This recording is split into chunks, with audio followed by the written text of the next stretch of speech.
There's one constant in scuba, one theme that runs through all of our training. It's there from the very start of our open water course, and will be in every course you take. As we train, we learn that it's something we've taken for granted, yet it holds the very key to taking us from being underwater in scuba gear to actually being a scuba diver, and that's breathing.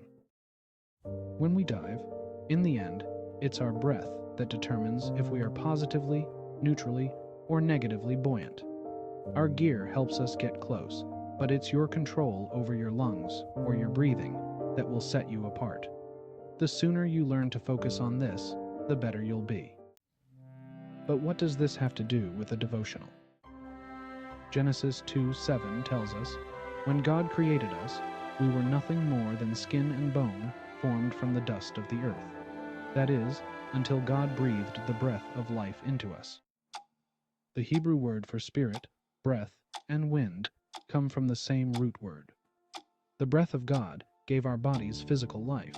The Spirit of God came with the sound like a mighty rushing wind, and gave spiritual life. So, each breath is a gift from God. But most people forget this. As divers, we are more focused on our breathing than most. We are breathing in life, in conditions that should kill us.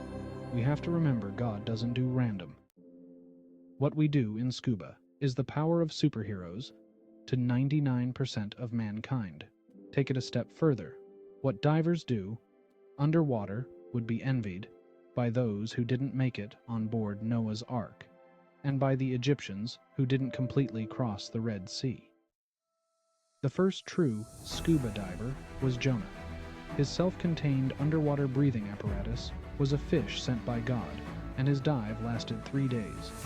Jonah's dive was the sign cited by Jesus as the sign that would be given to the evil and adulterous generation, who lacks faith, but seeks a sign. Remember, in the creation event, land came from water.